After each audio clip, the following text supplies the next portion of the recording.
Alléluia, alléluia. Je suis le pasteur Serge Aubin et je suis heureux de vous retrouver pour notre émission Culte du dimanche. J'espère que vous avez passé une très bonne semaine car l'Éternel est toujours présent pour nous aider à avancer. Et j'espère que vous prenez vraiment au sérieux tout ce que le Seigneur vous dit au travers de moi afin que vous puissiez avancer, puissiez développer votre vie spirituelle. Parce que c'est avec l'écoute de notre Seigneur, avec l'écoute de l'Éternel Dieu Tout-Puissant, que vous allez pouvoir avancer, prospérer et multiplier. Avancer à la fois spirituellement et avancer par la grâce de Dieu dans ce monde terrestre. Parce que l'Éternel est là pour ses enfants. Il sait et il connaît le cœur de ses enfants.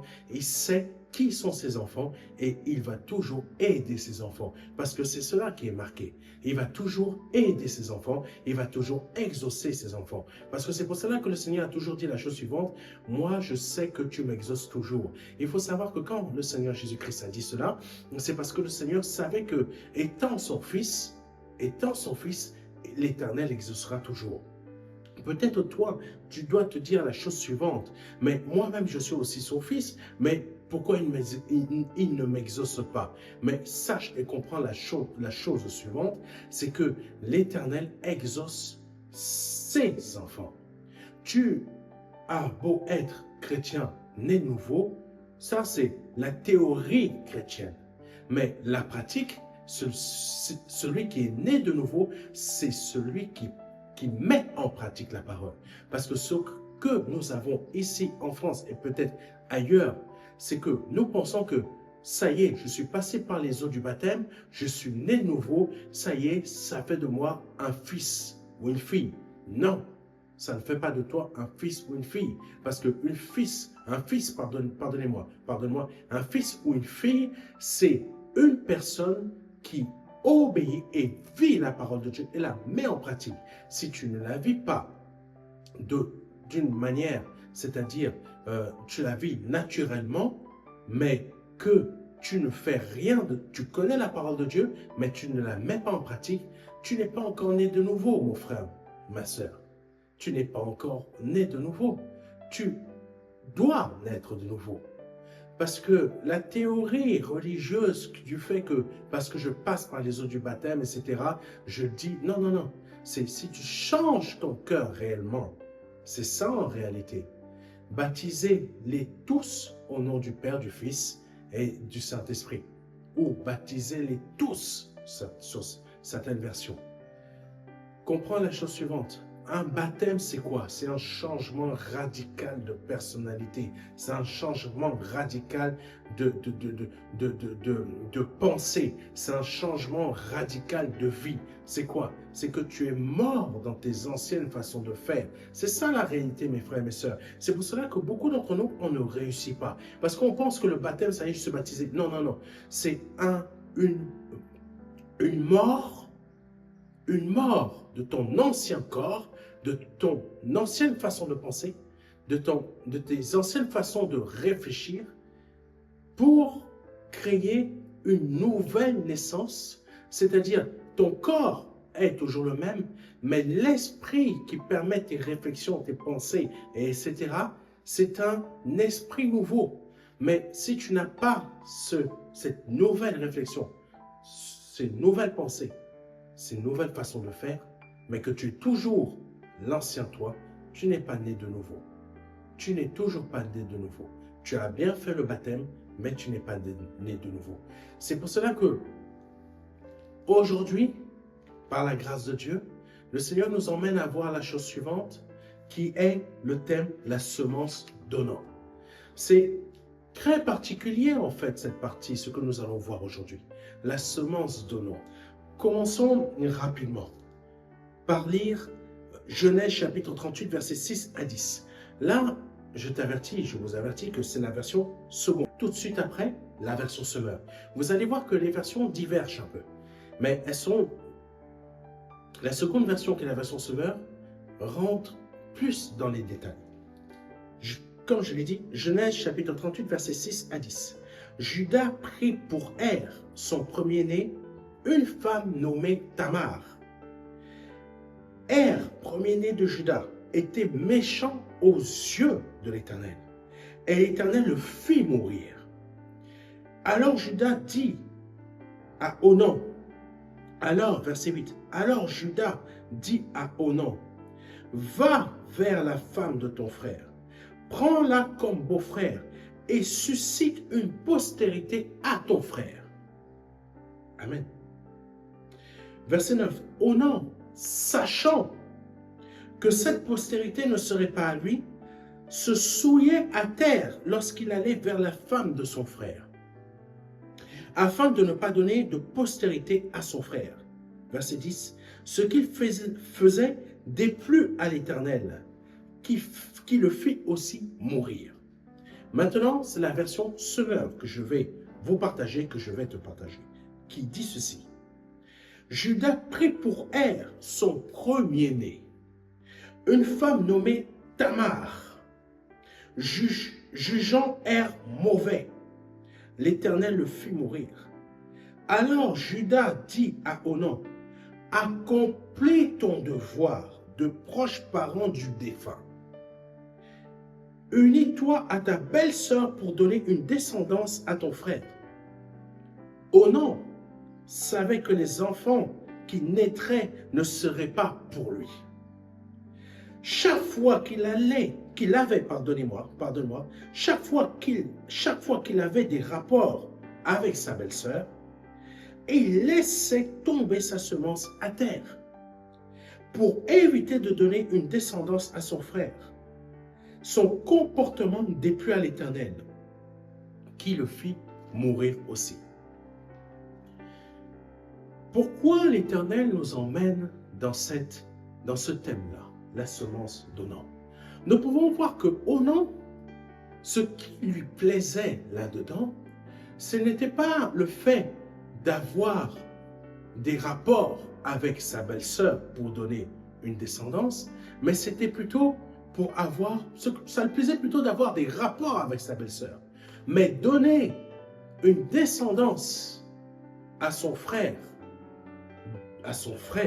qui était mort, en s'unissant avec sa belle-sœur, cela ne lui plaisait pas. Parce que tout simplement, cette semence-là n'était pas sa semence. C'était l'héritage de son frère. Et lui, il n'était pas dans l'esprit de la communauté d'Israël, de Juda. Il n'était pas dans l'esprit de la communauté de sa famille, qui est Juda, qui est aussi Israël. Son esprit n'était pas que sa descendance soit perpétuelle dans Israël. Amen. Quelqu'un me comprend? Il avait pris cette suite par une fausse obéissance. Le fait qu'il était avec sa belle-sœur, il faut comprendre aussi cette partie que je vais t'expliquer et que je vais vous expliquer, c'est que ça ne lui déplaisait pas quand même d'avoir des relations, des rapports avec sa belle-sœur. Mais par contre, que la postérité de son frère, la promesse liée à la descendance de son frère, continue à être présente dans Juda et dans Israël. Cette semence-là lui posait problème. Et là, nous pouvons comprendre aussi la chose suivante, c'est que Onan a préféré jeter sa semence. Ça veut dire quoi? Son éjaculation, il a préféré, à chaque fois qu'il avait des relations, c'est ce que nous dit la parole de la version Semeur. Amen. Alléluia. Onan savait que les enfants qui naîtraient ne seraient pas pour lui. Chaque fois qu'il avait des rapports avec sa belle-sœur, il laissait tomber sa semence à terre. Il laissait tomber sa semence à terre. Ça veut dire quoi, tout simplement? Pardonnez-moi de rentrer un peu dans les détails, ce n'est pas mon habitude, mais à chaque fois qu'il avait des relations, des rapports, des relations intimes avec sa belle-sœur, monsieur se retirait rapidement et jetait la semence à terre. Jeter la semence à terre pour qu'il n'y ait pas de postérité. Donc en fait, ce que Onan faisait, c'est qu'il n'avait simplement des rapports que pour ses propres désirs personnels à lui. Mais il n'avait pas de rapport pour qu'il y ait une progéniture pour son frère. Est-ce que tu comprends? Là, on arrive au point suivant que beaucoup d'entre nous, de nos frères et sœurs, rentrent dans le Seigneur, se donnent à Jésus-Christ, mais ils ne se donnent pas à Jésus-Christ pour la famille de Dieu. Est-ce que tu me comprends? Et ils ne se donnent pas à Jésus-Christ pour faire partie de ses frères. Amen. Là, je parle en général, parce que dans la parole de Dieu, il n'y a ni homme ni femme. Ils rentrent dans l'Église et suivent le parcours de nouveaux membres pour comprendre qu'est-ce qu'il faut faire pour se donner, qu'est-ce qu'il faut faire et comment ça marche pour être... comment ça marche la parole de Dieu, comment il faut suivre la parole de Dieu, quels sont les principes, quels sont les tenants et les aboutissants avant de pouvoir passer au baptême. Donc, ils suivent les cours. Ils suivent les cours. Et après avoir suivi ces cours de fondement, ils sont baptisés, ils suivent les cours pour devenir de bons membres. Amen. Est-ce que c'est un problème de système de gestion de l'Église de faire que l'Assemblée fasse passer la personne, le fasse suivre des cours avant qu'elle se baptise? Ou est-ce une mauvaise comment dire ça? Ou une mauvaise compréhension des choses de la part des personnes qui suivent, qui font ce type de cours-là, qui donnent ce type de cours-là. Est-ce que c'est à cause de ces personnes-là qui donnent des cours que ces personnes qui suivent ces cours ne rentrent pas dans la famille de Dieu? Non, c'est le cœur. C'est le cœur de qui? C'est le cœur de la personne qui suit le cours. En fait, nous sommes dans une génération où tout simplement, on est en train de faire des membres et non des disciples. Parce que dans la réalité des choses, si l'on arrêtait de faire des membres d'assemblée, et là vous allez vous dire, mais tu te contredis, pasteur, ça veut dire que c'est quand même la faute des assemblées. Pas tout à fait. Pas tout à fait. C'est la faute des personnes qui ne veulent plus obéir à Dieu. Est-ce que tu comprends? C'est la faute des personnes qui ne veulent plus obéir à Dieu. Après, il y a aussi la partie qui est de notre ressort à nous, en tant qu'enfants de Dieu. Parfois, on rentre dans un système où l'on ne va pas en profondeur des choses. Par exemple, je prends le cas de Onan. Onan, sa décision était claire et nette. Je refuse de donner une postérité à mon frère qui est mort. Mais par contre, sa femme là, elle est belle, elle est mignonne, je vais en profiter. Est-ce que tu comprends? Est-ce que tu as très bien compris ce que je suis en train de te dire? Bon, si tu as très bien compris ce que je suis en train de te dire, revenons à mon exemple de tout à l'heure. Beaucoup se donnent à notre Seigneur. Ah, on m'a dit en fait que si je me donne à Jésus-Christ, tous mes problèmes d'argent seront résolus. Moi, j'ai des problèmes d'argent depuis tant d'années. Tant d'années. Je n'ai que des problèmes d'argent. Ça ne marche pas. Je vais à gauche, ça ne marche pas. Je frappe à droite, ça ne marche pas. Et là, il y a la sœur qui se donne aussi au Seigneur. Ah, on m'a dit que si je me donne au Seigneur, j'aurai un mari. J'aurai un mari et Dieu va me donner le mari de mes rêves. Ah, tu ne connais même pas ce que la sœur rêve comme mari.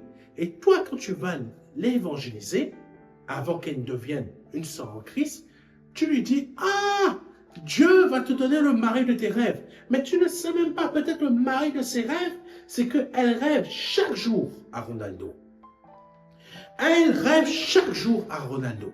Et le jour qu'elle va se donner au Seigneur, elle va dire, mais maintenant, je me suis donné au Seigneur. Seigneur, je te demande d'aller chercher Ronaldo là-bas, qu'il quitte sa femme et qu'il vienne vers moi et qu'il s'unisse à moi et que l'on ait une très belle vie. Toi, tu dis que Dieu va te donner un très bon mari, sauf que cette femme pense que ça va être Ronaldo parce que tu as dit que l'Éternel va lui donner le mari de ses rêves, et le mari de ses rêves, comme je te l'ai dit, c'est Ronaldo. Et tu ne te rends pas compte que tu as tout est biaisé, tout est faux, tout est faux. Amen.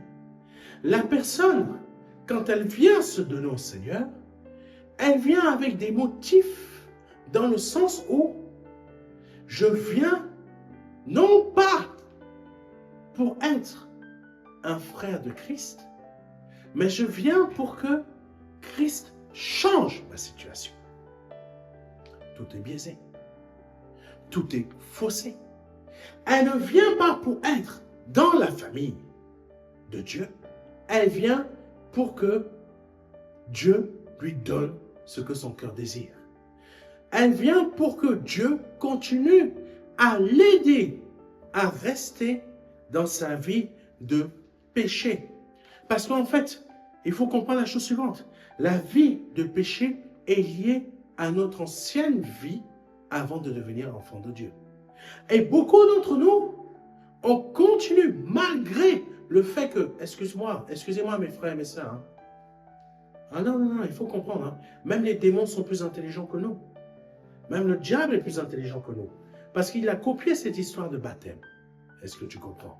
Et il sait très bien biaiser ce baptême-là. Parce qu'il sait très bien la chose suivante, c'est que beaucoup d'entre nous, beaucoup de nos assemblées prennent le baptême juste, on a baptisé 60 personnes ce mois-ci. On a baptisé 60 personnes ce mois-ci. Ça va faire 60 membres dans l'église. Le frère là gagne 5 000 € net par mois. Qu'est-ce que ça va être pour l'église? Il va rapporter 500 € de plus à l'église. C'est comme ça que les choses sont malheureusement biaisées. Et les gens ne passent pas le baptême pour être sauvés, mais pour continuer leur perversité, leur convoitise terrestre, en pensant avoir été sauvés. C'est comme si, c'est un jour, j'ai regardé ce film-là, je crois que c'était les frères Cohen qui avaient fait ce film, et dans ce film-là, ils étaient quand même en train de montrer comment les églises évangéliques agissaient et comment elles mentaient à beaucoup de personnes. Et c'est une réalité. J'étais allé voir ce film-là, en gros, c'était la fin du monde. Et ce film parlait de beaucoup de choses à la fois, et à la fin de ce film, quand le diable avait envahi la terre, il y avait eu l'enlèvement.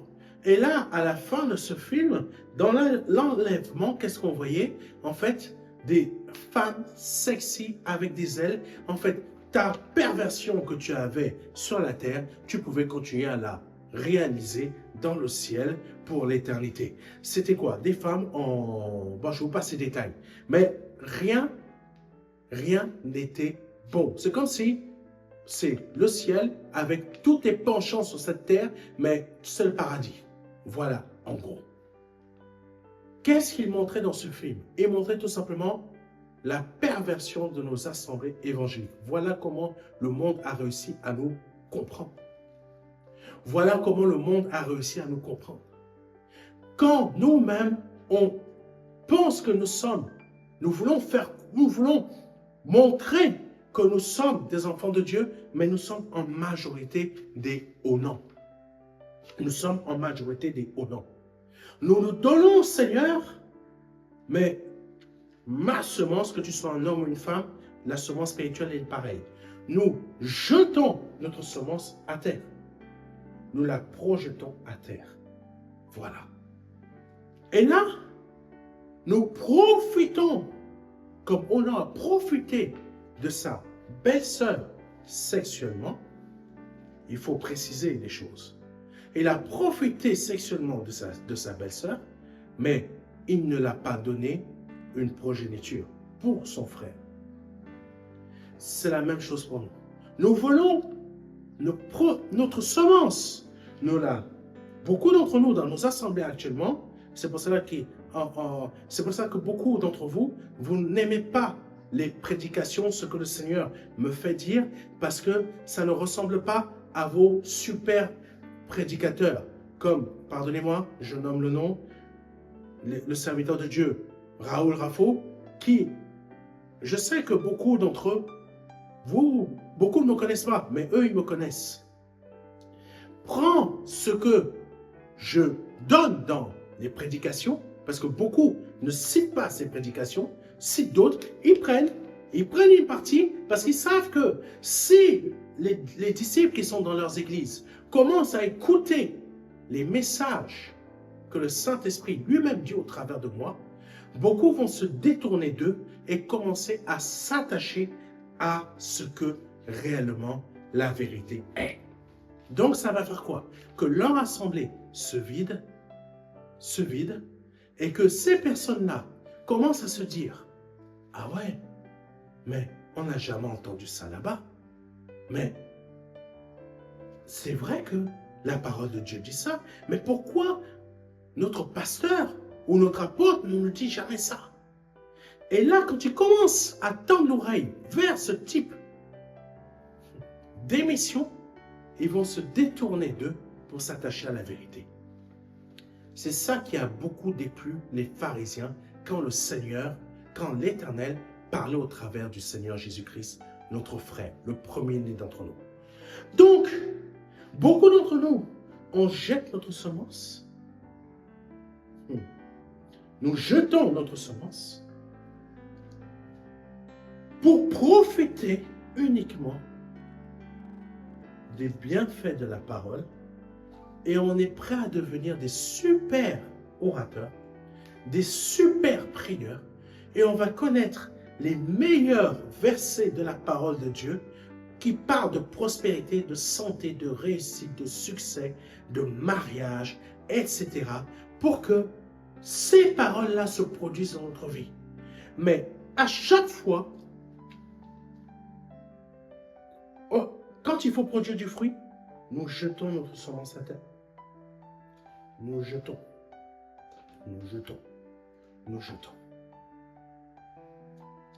Et qu'est-ce qui se produit? On continue à procréer la mort spirituelle dans notre vie. Bien que nous sommes passés par les eaux du baptême. Et je t'ai dit quelque chose tout à l'heure, c'est que même les démons sont plus intelligents que nous. Même Satan est plus intelligent que nous. Parce qu'au moins, ils ont compris un truc. Excuse-moi, mais la piscine, là, quand tu passes dedans, ce n'est que de l'eau. Ça reste que de l'eau. Ce n'est pas un truc sain.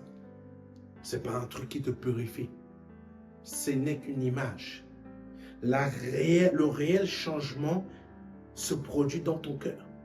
Quand tu passes par l'eau du baptême, que là, tu commences à sortir, que tu pleures, qu'il se produit un truc, tu pars en extase, je ne sais pas qu'est-ce qui se produit, mais tu pars en extase, ou tu pleures. Il y a un réel changement, il y a une réelle nouvelle naissance. Parce que quand il y en a qui passent par cette eau, ce n'est pas l'eau qui les a changés. Ce n'est pas l'eau qui les a changés. Est-ce que tu comprends? Même les démons le savent. C'est pour cela ils savent même, un démon peut passer par l'eau là, il va dire, non, cette eau n'est pas sainte, ce n'est pas l'eau qui est sainte. Je te reprends, tu vas comprendre. Quand il y a eu un moment, le Seigneur, la piscine de Bethsaïda, Jésus, la piscine où parfois un ange descendait et secouait l'eau. Cette eau-là,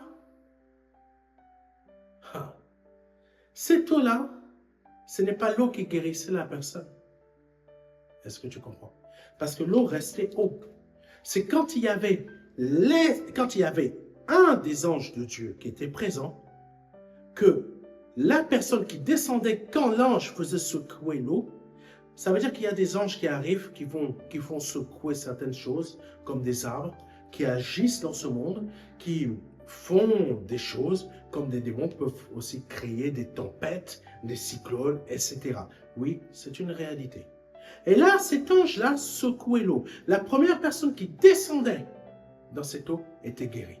En fait, ce n'était pas l'eau qui guérissait, c'était l'ange. Est-ce que tu comprends? Là, ce n'est pas l'eau qui fait le baptême, c'est quand la personne a le cœur afin de produire la bonne semence, de ne pas jeter cette semence à terre, mais plutôt produire des choses pour le royaume de Dieu avec cette semence spirituelle, qu'il se passe la nouvelle naissance. Ce n'est pas l'eau qui produit la nouvelle naissance, c'est la manière que la personne a reçu la parole de Dieu. Ce qui nous ramène au fait que quand nous parlons aux gens, nous effaçons une partie de l'évangile, nous leur faisons croire que tu vas te donner au Seigneur, tu vas faire ci, tu vas faire ci, le Seigneur va faire ci, il va te donner de l'argent, il va produire, mais il va te donner que si toi aussi tu produis de la semence. Mais quel type de semence on te parle là? Là, on va te parler de la semence qu'est la dîme. Parce que là, on va te dire, c'est l'Éternel, les promesses de l'Éternel vont se produire dans ta vie. Parce que tout simplement, toi, tu vas produire de la semence. Quel type de semence on te parle? On te parle de la semence financière. On te parle de l'offrande, on te parle de la dîme. En majorité, c'est de cela dont on te parle dans nos assemblées. Pour pouvoir te maintenir sous un domaine, sous un joug étranger, qui n'est pas l'évangile, mais qui est purement une... Alléluia, Seigneur, je vais sortir le mot. Alléluia. Une machination de beaucoup de nos assemblées chrétiennes évangéliques de ce siècle. On va te dire, si tu sèmes avec tes finances, Dieu va t'ouvrir les portes. Non, non, non, non. C'est pas que si tu sèmes avec tes finances que Dieu va t'ouvrir les portes. C'est que si tu sèmes avec ton cœur, ça veut dire quoi?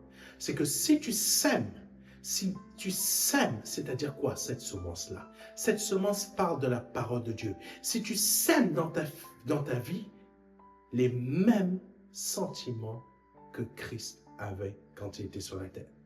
Si tu sèmes dans ta vie les mêmes sentiments que Christ a maintenant auprès de notre Père. Si tu sèmes dans ta vie la parole qui est esprit et vie dans ta vie. C'est pas si tu sèmes financièrement. Parce que beaucoup de gens vont te dire, oui, j'ai semé et j'ai eu. Oui, elle a semé et elle a eu. Mais vaut mieux la fin d'une chose que son commencement. Parce que quand tu vas la voir plutôt devant l'Éternel, et que tu vas voir que l'Éternel va lui dire, arrière de moi. Toi, quand tu vas te dire, mais j'ai fait exactement comme elle m'a dit, donc je sais déjà où je vais aller. Tu vas aller en enfer. Pardonnez-moi de vous dire cette chose-là, mes frères et mes sœurs. Mais quand on agit comme on a, notre semence, on la jette à terre. Qu'est-ce que l'Éternel a fait? Qu'est-ce que nous lisons? Nous lisons la chose suivante. Son comportement déplut à l'Éternel qui le fit aussi mourir. Tu vis, tu vas faire ta vie pleinement jusqu'à ta retraite. Tu vas servir dans l'église, etc. Mais tu auras basé toute ta semence dans le fait qu'il faut donner une partie de mes finances. Mais tu n'auras jamais basé ta semence sur le fait que ce que l'Éternel attend de ma part comme semence, c'est que sa parole soit devenue vie en moi. Que les sentiments qui sont en Christ soient devenus vie en moi. pour que quand je marche, quand je vis du lundi au dimanche, c'est ce que Christ est que je suis. Non une récitation de la parole, mais une exigence dans le fait et dans le sens où cette parole-là est devenue mon rythme de vie, est devenue ma vie de chaque jour. Ma vie de chaque jour. Mon oui, quand je dis un oui, c'est le oui, le son qui va sortir, c'est le roi.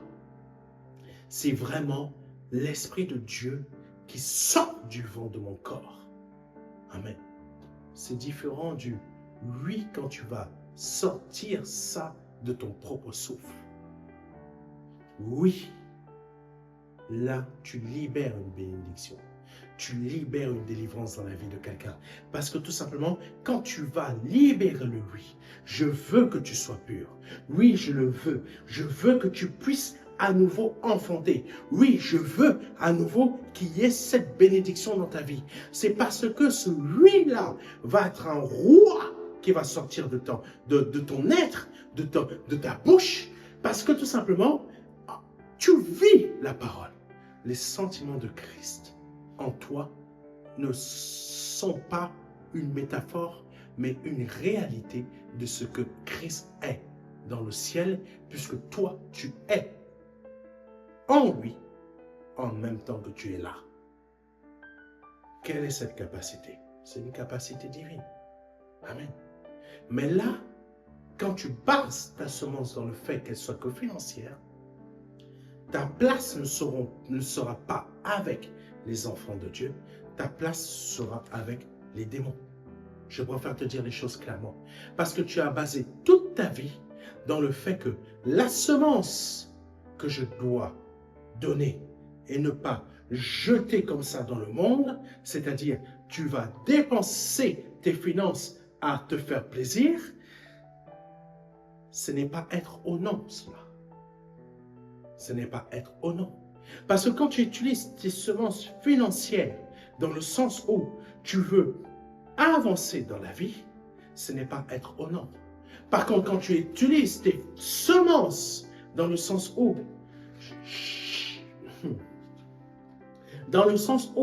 la parole de Dieu, je ne la vis pas, je ne la réalise pas en moi-même. Parce qu'il n'y a pas que Dieu seul qui doit réaliser des bénédictions. Toi aussi, tu dois réaliser des bénédictions pour Dieu. Quelles sont ces bénédictions-là? Tu dois réaliser la vie de la parole de Dieu en toi. Ça veut dire quoi? Tu dois la vivre. Tu dois la vivre. Elle doit être vie en toi. Elle doit être réalité en toi. Pas juste une récitation, pas juste une religiosité. Une réalité divine. Amen.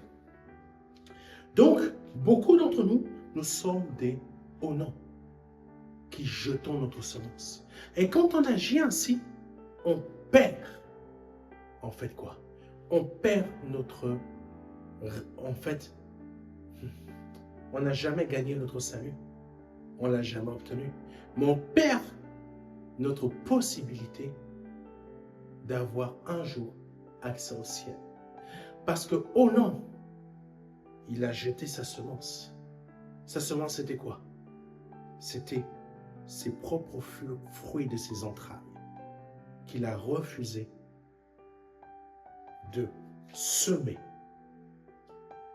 dans sa belle-sœur pour que sa belle-sœur donne une nouvelle, plutôt donne une progéniture à son ancien mari. Toi, tu refuses d'accomplir la parole de Dieu dans ta propre vie, afin que cette parole devienne esprit et vie en toi. Mais tu jettes cette semence-là à terre. Tu ne peux pas être au ciel. Tu ne peux pas entrer au ciel. Je sais que je vais choquer beaucoup d'entre vous, mais je préfère vous dire la vérité. Parce que c'est ça l'évangile. Cet évangile-là, tu n'entendras jamais auprès des nouveaux grands hommes de Dieu de ce monde. tu ne l'entendras jamais. C'est plutôt les semences financières. Mais la véritable semence, pour que tu accèdes au ciel, pour qu'il se produise la vie en toi, pour qu'il se produise la guérison, la délivrance, les miracles, les actions que tu lis dans la parole. Ça, cette semence-là, c'est la mise en pratique de la parole qui prend vie en toi, parce que toi aussi, tu décides de bénir l'Éternel par le fait que tu vis pour lui et non que tu ne vis pour toi-même en pensant libérer des semences financières, pensant que je vais payer Dieu pour avoir une bénédiction en retour. C'est faux. Ta place est en enfer. Parce que la parole de Dieu, elle est claire. Elle dit, son comportement déplut à l'Éternel qui le fit aussi mourir. Amen. Qui le fit aussi mourir. Amen. Alléluia. Parce qu'il faut comprendre la chose suivante. La semence, quand tu sèmes réellement, c'est spirituel. Quand tu sèmes réellement, ce n'est pas l'argent. Quand tu sèmes réellement, c'est parce que tout simplement, tu as la vie de Christ en toi par son Esprit Saint.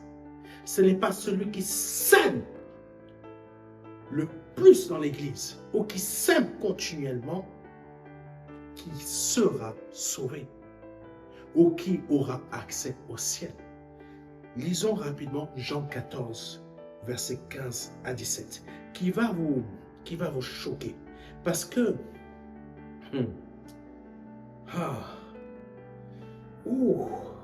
il y a quelque chose que l'on va voir là, que peut-être on ne comprend pas encore. Comme je te l'ai dit, la semence est la mise en pratique des commandements de l'Éternel. C'est-à-dire quoi? De sa parole. C'est-à-dire quoi? C'est la vivre. Vivre ses commandements. Vivre sa parole. Vivre sa parole.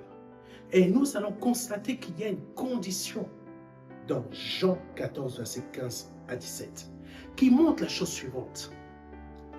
C'est que seuls ceux qui ont l'Esprit de Dieu en eux accéderont au ciel. Vont demeurer éternellement auprès du Père. C'est que seuls ceux qui auront l'Esprit de Christ, l'Esprit du Père en eux, qui accéderont au ciel. Cela veut dire quoi? Là, nous avons, je t'ai parlé tout à l'heure de plusieurs choses dans ce thème. Du fait que on peut passer par les eaux du baptême, mais être toujours la même personne. Parce que l'eau du baptême reste de l'eau. Le changement se produit dans le fait que le Saint-Esprit, pardonne-moi, je refais, c'est que tu as réellement compris c'est quoi le fait d'être changé, de la nouvelle naissance, le fait que tu sois réellement changé dans tes pensées pour que le Saint-Esprit, quand il va être présent dans cette eau du baptême, il fasse un changement radical en toi et crée la nouvelle naissance.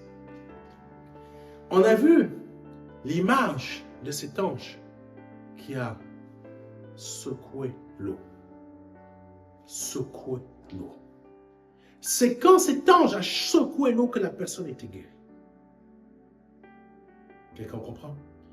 Mais quand ces personnes allaient se baigner dans cette eau, il n'y avait aucune guérison. Ça revient à la même chose que je disais tout à l'heure. Quand ton cœur est disposé et que le Saint-Esprit met sa main, se trouve dans cette eau dans laquelle tu vas passer, il y a un changement radical qui se produit dans ton esprit. Mais par contre, quand tu n'as pas le cœur ouvert, tu passes dans cette eau, c'est comme si tu es allé à la piscine. Est-ce que tu comprends? C'est la même chose. Seuls ceux qui ont l'Esprit de Dieu en eux vont produire la véritable semence, pas la semence financière. La véritable semence, qui est la mise, vivre la parole de Dieu, la mettre en pratique. Et ce sont ceux-là qui hériteront du ciel. Ce ne sont pas toutes les personnes qui sont passées par le baptême des eaux et qui ont confessé Christ qui seront sauvées. Amen. La parole de Dieu en parle. Beaucoup d'appelés, mais peu d'élus. La majorité de toutes nos assemblées qui sont peuplées de chrétiens évangéliques, il y aura très peu d'élus. Parce que la majorité dans ces assemblées ne sont que des hauts noms. Est-ce que tu as compris? Ne sont que des hauts noms. Et j'ai été très clair dans cette émission. Très clair. Ta semence, ce n'est pas ta dîme pour accéder au ciel. Comme si tu pensais que tu pouvais payer un billet d'avion pour aller au ciel. Amen. Ça, c'est les catholiques qui ont trompé alléluia, les Templiers. Tu n'es pas un Templier. Tu es un enfant de Dieu sauvé par grâce. Donc, ça veut dire quoi? Ton cœur doit être ouvert au changement. Pas ouvert au fait que demain, tu pourras être riche. Parce qu'on t'a menti. Et quand tu vas te trouver réellement devant l'Éternel, ta place sera avec les démons. Amen. Donc là, c'est réellement le changement. Parce que seuls ceux qui ont l'esprit véritable, l'Esprit Saint de Dieu, sont les personnes qui hériteront du royaume. Il y a une condition dans Jean 14, verset 15 à 17. Beaucoup, vous n'allez pas apprécier cela, mais c'est une réalité. Je préfère vous dire la réalité des choses. Au lieu de vous cacher les choses, espérons avoir des membres. Je ne cherche pas des membres, je cherche à ce qu'il y ait réellement des disciples pour Christ, afin que ces personnes héritent du royaume des cieux. Jean 14, verset 15 à 17 dit ceci. Si vous m'aimez, gardez mes commandements. C'est la version, je crois, lui second. Si vous m'aimez, gardez mes commandements. Verset 16 dit cela. Et moi, c'est une condition. Si tu aimes Dieu, continuons, parce que l'Esprit Saint me dit de continuer. Et moi, c'est une condition. Je prierai le Père et il vous donnera un consolateur. Et moi, c'est une condition. Beaucoup ne vous le disent pas. Mais la réalité, il y a une condition. Et moi, je prierai le Père.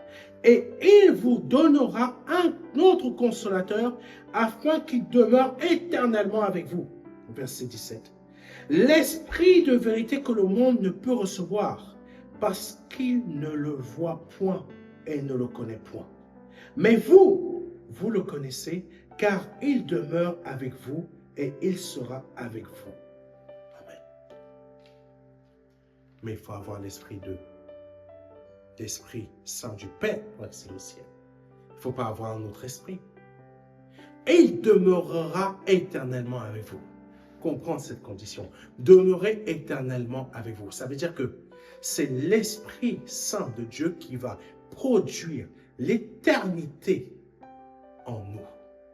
Donc ça veut dire quoi? La vie éternelle, ça parle de cela. C'est pour cela que je te dis la chose suivante.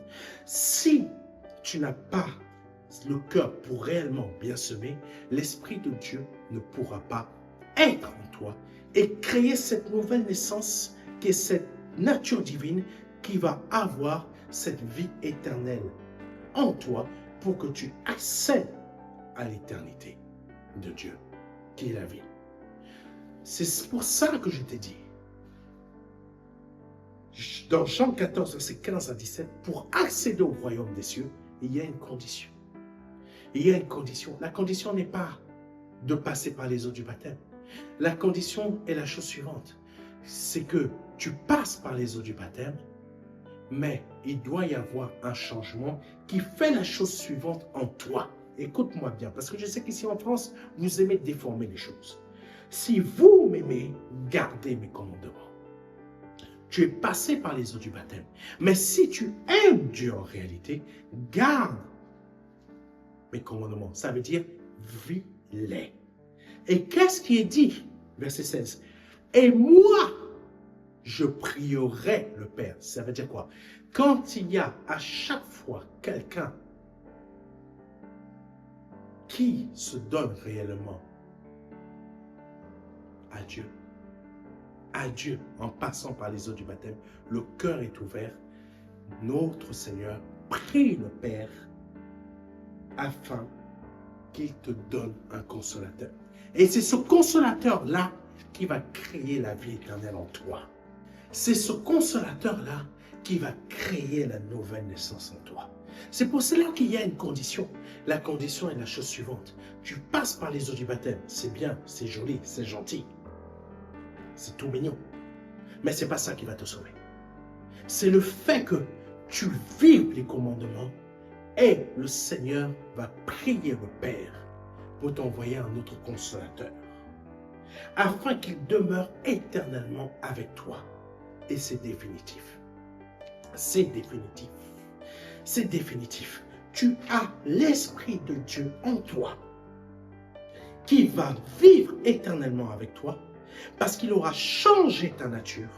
Il aura créé une nouvelle nature dans ce corps-là qui est une nature divine avec laquelle il va parler, qu'il va entretenir une relation, qu'il va soutenir, qu'il va toujours maintenir à la tête, afin que cette nature divine ne soit jamais à la queue. Que Dieu te bénisse, c'était le pasteur Serge Aubin.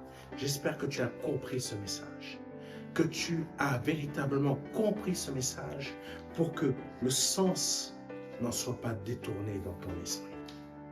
Que Dieu soit béni, que Dieu soit abondamment béni. Si c'est la première fois que tu entends l'évangile réel, vrai, qui te montre les choses telles qu'elles sont réellement, je t'invite à te donner au Seigneur Jésus-Christ aujourd'hui, afin que tu laisses cette ancienne nature que tu as, afin que tu aies une nouvelle nature. Oui, tu peux être pardonné, peu importe tes fautes, peu importe tes actions, tu peux être pardonné. Libère-toi de ton ancienne nature, afin que le Saint-Esprit crée en toi cette nouvelle nature dont je t'ai parlé, afin que tu sèmes réellement, que tu ne sois pas un non. Je t'invite à répéter après moi. Seigneur, je te demande pardon pour mes péchés. Je te demande pardon pour mes offenses. Je te demande pardon pour ce que j'ai pu dire, pour ce que j'ai pu faire, pour ce que j'ai pu créer dans ma vie, qui a toujours emmené le péché à prendre plus d'ampleur.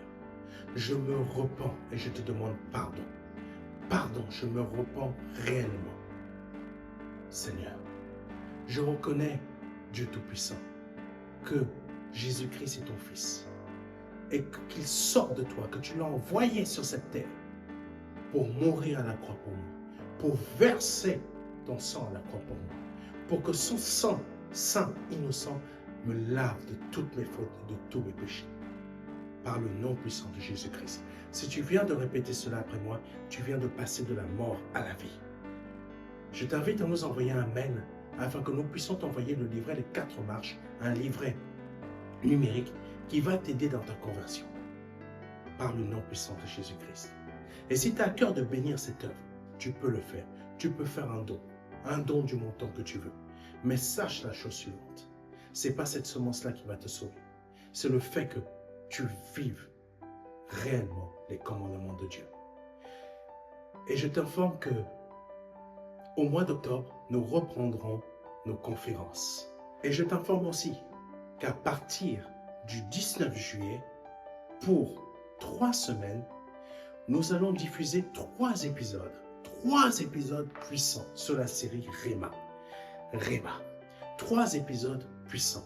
À partir du 19 juillet, ne manque aucun dimanche, parce que tu vas avoir 3 épisodes puissants sur la série Réma, sur des thèmes précis, afin que réellement tu changes réellement ta vie spirituelle et que tu comprennes par ces paroles de révélation ce qui va changer réellement à la fois ta vie spirituelle, mais aussi t'emmener à produire les bonnes semences, afin que tu ne jettes plus tes semences spirituelles.